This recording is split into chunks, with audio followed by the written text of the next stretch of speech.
बिस्मिल्लाहिर्रहमानिर्रहीम। अस्सलामु अलैकुम नाज़रीन, प्रोग्राम रोज़ा और सेहत में खुशामदीद और मैं हूँ आपकी मेज़बान महरीन फ़ातिमा।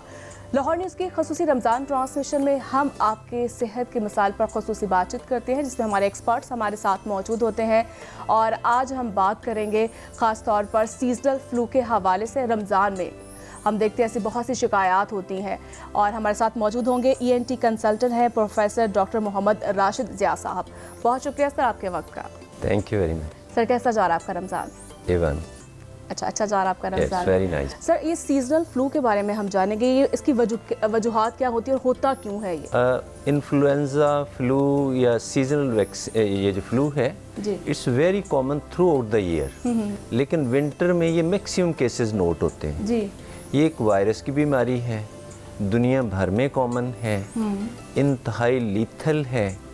और इसको टाइमली ना ट्रीट किया जाए तो पूरी दुनिया में 6.5 मिलियन लोग हर साल जान से हाथ धो बैठते हैं जस्ट बिकॉज ऑफ इन्फ्लुएंजा।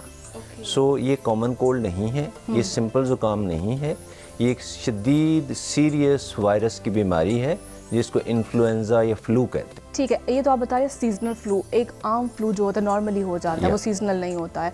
आप कुछ ठंडा गर्म खाते हैं उससे आपको फ्लू हो जाता है। ये दो कॉमन सी बीमारियां हैं, कॉमन कोल्ड जी, कॉमन कोल्ड या हल्का जुकाम या हल्का नज़ला जिसको कहते हैं, जिसके बारे में आम तौर पे मिथ है कि दवाई ले लें तब भी ठीक है, ना लें ठीक तो अपने उतनी देर में होना है। That's very true.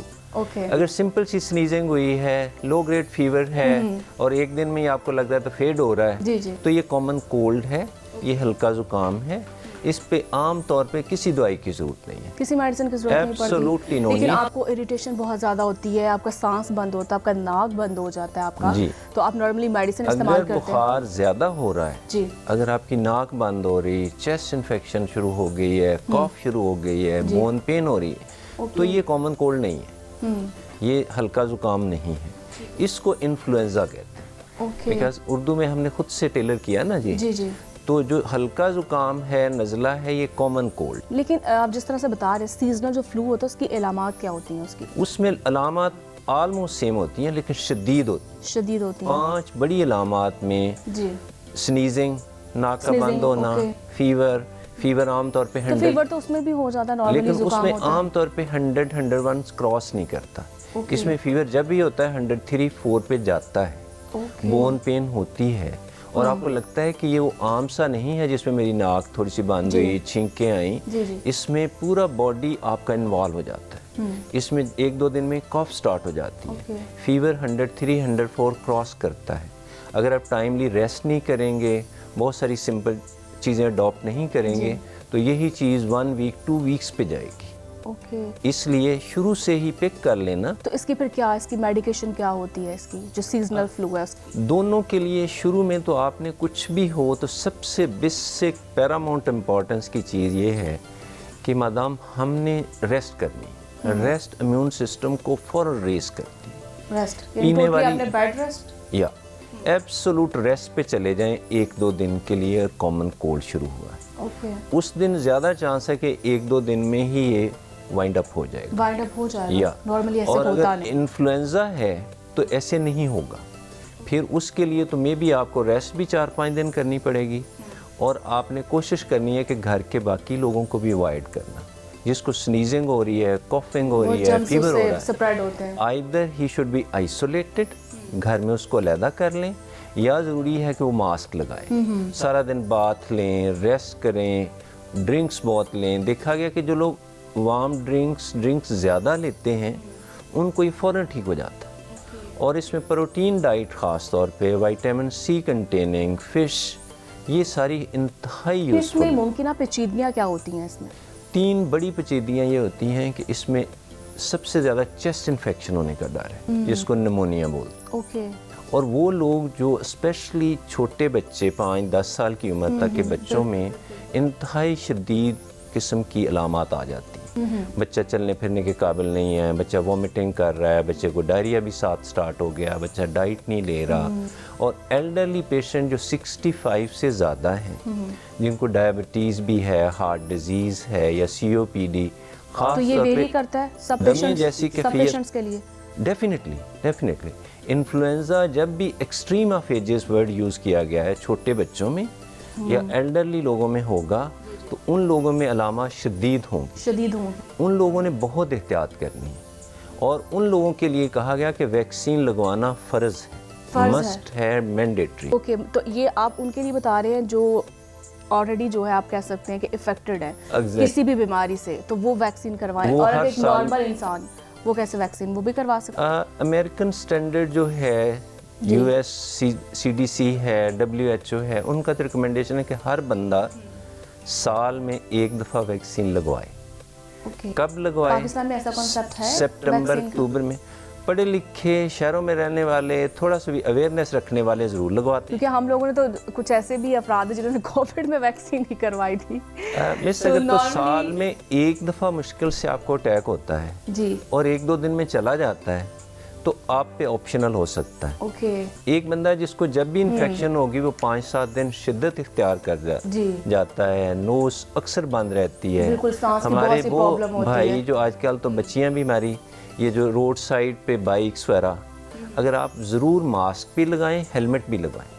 तो यानी ये डस्ट से भी फ्लू होता है? एग्जैक्टली, जब इन्फ्लुएंज़ा पोल्यूटेड एरिया में होगा तो इसकी अलामत काफ़ी शदीद होंगी। इसका मतलब ये है कि हम शहरी इलाकों में रहने वाले लोगों ने और ज़्यादा एहतियात करनी है। और वैक्सीन साल में एक लगवाना बेस्ट है, स्पेशली प्रेगनेंसी में, स्पेशली छोटे बच्चों में, स्पेशली एल्डरली लोगों में साल में सितंबर अक्टूबर में हाई ब्लड प्रेशर वो भी लगवा सकते हैं। एग्जैक्टली, जिन लोगों को एलिमेंट्स शदीद हैं, डायबिटीज़ कंट्रोल नहीं रहती, इंसुलिन पे हैं, वो ज़रूर लगवाएं।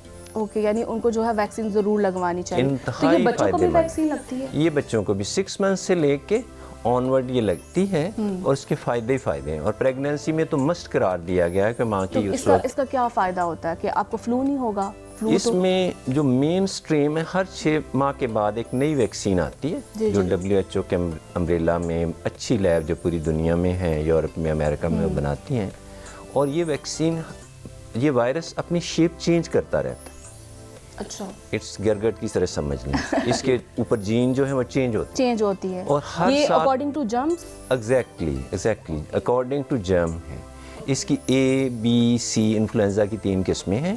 A और B के अगेंस्ट होता है, ये टेट्रावेलेंट होता है और ये ऑलमोस्ट समझें कि 95% इन्फ्लुएंजा की शदीद अलामात से बचा देता है। इसका मतलब कि जिन लोगों में जब भी आप कभी उम्रे पे जाएं, जी वो वैक्सीन तो मस्त लगती है, तो लगनी चाहिए। आप वैसे ना सर्टिफिकेट लें, आप इंजेक्शन लगवा लें, उसका फायदा ही होगा। पूरी दुनिया में अक्सर लोग कहते हैं वैक्सीन लगवाने के बहुत से साइड इफेक्ट्स भी होते हैं, क्या कोई होते हैं वहाँ के साइड इफेक्ट्स? हम एक ऐसी दुनिया में हैं जिसको हम डार्क एजेस भी थोड़ा सा कहना चाहिए। ये पोल्यूटेड ही नहीं है, हम बहुत सारे इंफॉर्मेशन की पोल्यूशन में भी रह रहे हैं। एग्जैक्टली। ये 1 in 1 मिलियन तो हो सकता है, लेकिन मिलियन इंसानी जानों को बचाता भी है।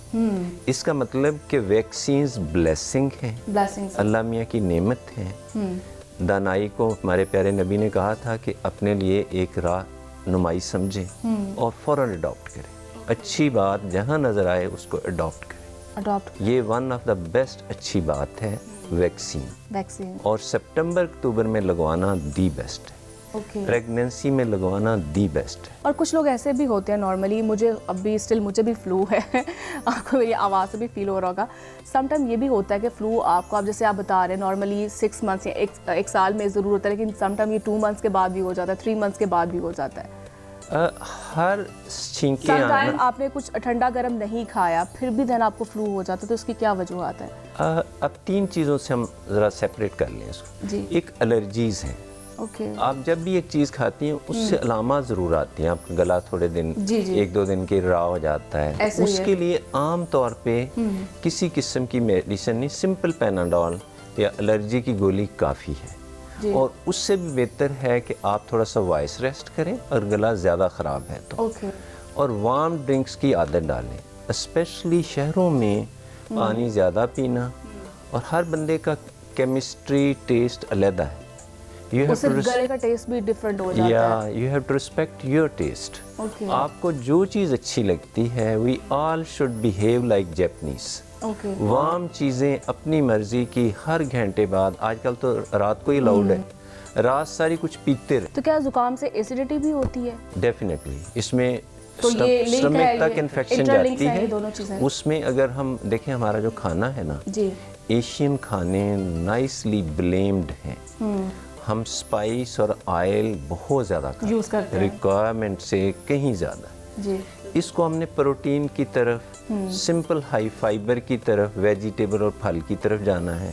रोज़ा भी खोलें तो आप मिल्क शेक से खोल लें, बनाना लें, सिंपल लेकिन चीज़ें क्या लें। बनाना खाने से कहते हैं कि वो ज़्यादा रेशा होता है?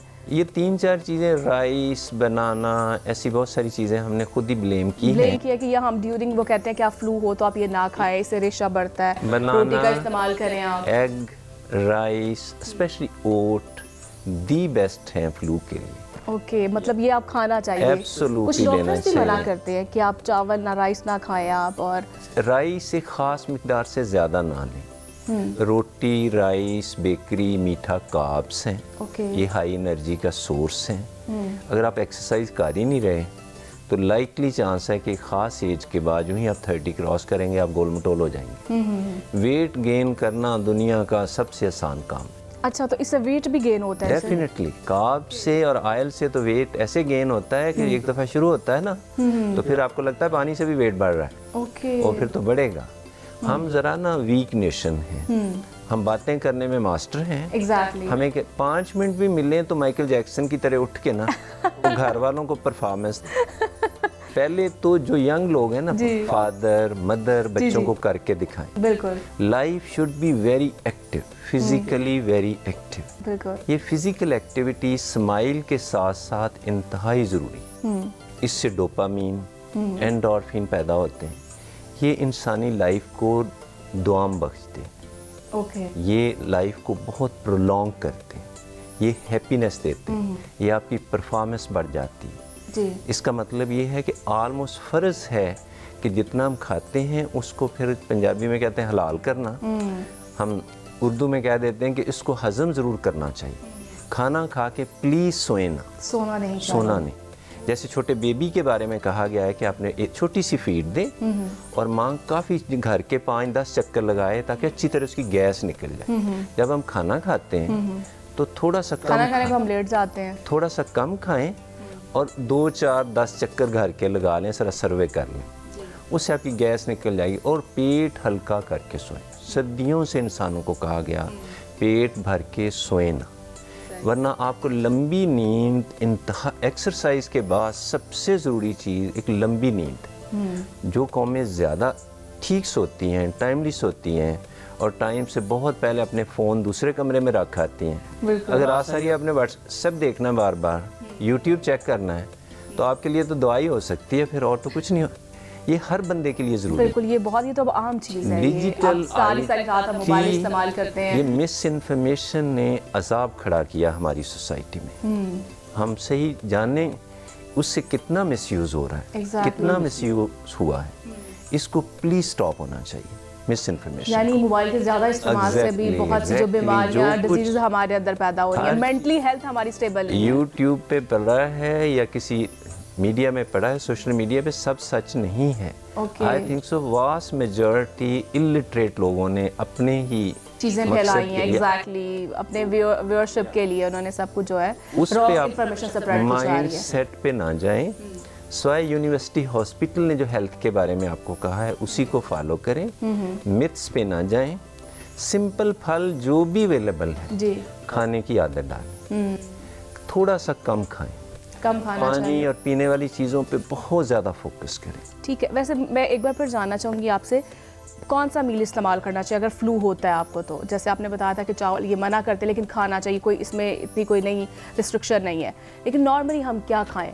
अगर इन्फ्लुएंजा है तो सजेस्टेड ये है कि आप 1-2 दिन के लिए रोज़ा ना रखें। रोज़ा ना रखें। अगर आपको फीवर हो रहा है, 100 क्रॉस हो रहा है, तो प्लीज़ एक बंदे का रोज़ा अगर पूरे घर वालों के लिए काफ़ी मुश्किल है तो फिर ना रखें। ना रखें। स्पेशली एक बंदा अगर बीमार है तो बाकियों से आइसोलेट भी रहे, सारा दिन खाए पिए भी, ताकि जल्दी से नॉर्मल होके अपनी परफॉर्मेंस, अपनी ड्यूटीज़ भी बेहतर कर सके और घर वालों के लिए भी एक बोझ ना बने। वरना वो 2 दिन का मसला 2 हफ्ते पे जाएगा, वो चेस्ट इन्फेक्शन पे जाएगा, फिर डॉक्टर को भी दिखाना मैं पड़ेगा। चाहती हूँ फूड क्या इस्तेमाल करें हम खाने पीने फूड के में लिए? सबसे अच्छी बात है कि हर बंदा अपनी अवेलेबिलिटी देखे, फ्रेश होना चाहिए, वेजिटेबल होनी चाहिए। जैसे आजकल ऑरेंज अवेलेबल है, it's the best source, banana is the best source.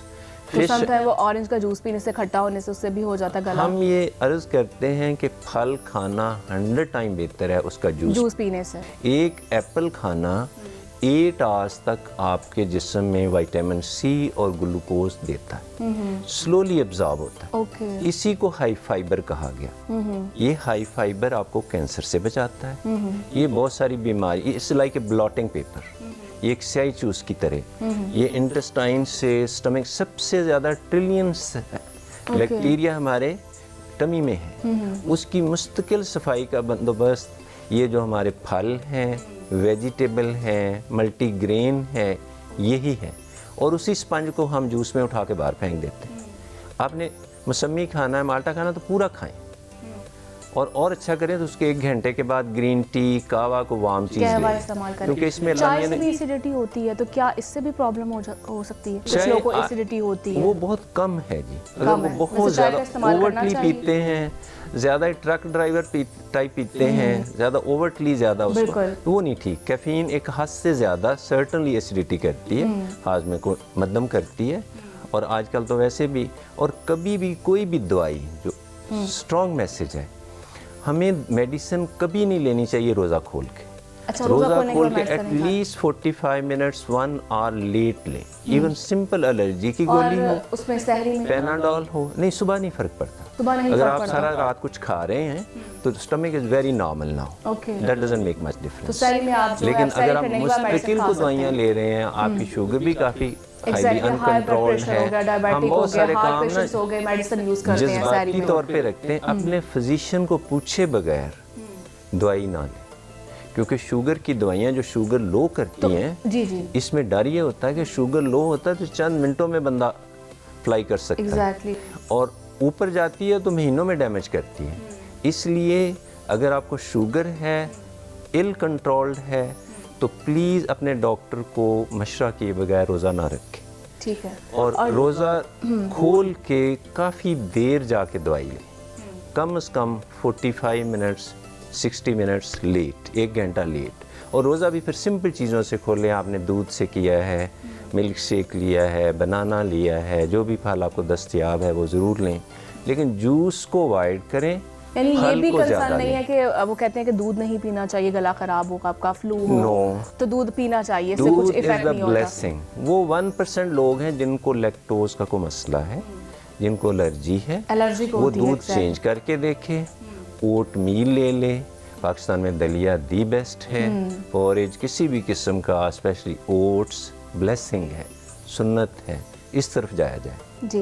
जिस तरह से एंटीबायोटिक हम मेडिसिन भी खाते हैं, क्या ये खानी चाहिए ये हमें ड्यूरिंग? डेफिनेटली। अगर तो इन्फेक्शन 104 हो रही है और 3-4 दिन हो गए हैं और शुरू से ही आपको पहले दिन से ही शदीद है, आपने बिल्कुल वेट नहीं करना। आपके डॉक्टर ने जितनी 5 दिन 7 दिन के लिए मेडिसिन दी है, फ़ौरन स्टार्ट कर लें। क्योंकि हमने ABC सीखी ये है कि nip the evil in the bud. बीमारी को शुरू में रोकना इंतहाई आसान होता है। जब वो दमा शिद्दत इख्तियार कर जाए, या निमोनिया हो जाए, या दिमाग में इन्फेक्शन, मेनिंजाइटिस हो जाए, फिर ये काफ़ी मुश्किल हो जाएगा, फिर वो महीनों तक भी जा सकती चीज़। इसलिए टाइमली दवाई लेना डॉक्टर के मशवरे के साथ दी बेस्ट आइडिया है। और कुदरती इलाज कैसे देखते हैं आप? कुदरती इलाज 3-4 हैं। अपनी स्लीप का बहुत ख्याल रखें, अपनी स्माइल का बहुत ख्याल रखें, सुन्नत भी है। एक्सरसाइज को मस्ट करें, आप करेंगे तो पूरे घर वाले करेंगे। Diet should be most simple, थोड़ी खाएं, बार बार खा लें, लेकिन सोएं ना जब तक खाना हजम ना हो, और पेट को, एक उर्दू का लफ्ज़ है, हल्का करके सोएं, हल्का करके, ताकि आप सोएं तो फिर लंबा ही सोएं। और इस डिजिटल स्मार्टफोन को दूर अपनी विसिनिटी से काफ़ी दूर रखें, क्योंकि ये एक वबा भी है, बीमारी भी है, ब्लेसिंग के साथ साथ जी। तो डेफिनेटली, और टाइमली डॉक्टर को दिखा लेना बेस्ट आंसर है किसी भी सीरियस बीमारी को टाइमली। बिल्कुल, डॉक्टर से मशवरा करना बहुत ज़रूरी है नाज़रीन। और हमारे प्रोग्राम का जो वक्त है वो भी ख़त्म हो चुका है। बहुत शुक्रिया सर आपके कीमती वक्त का आने के लिए, और उम्मीद करती हूँ आपने कुछ ना कुछ ज़रूर सीखा होगा। तो इसके साथ ही मुझे इजाज़त दें, कल फिर आपसे मुलाकात होगी। अल्लाह निगहबान।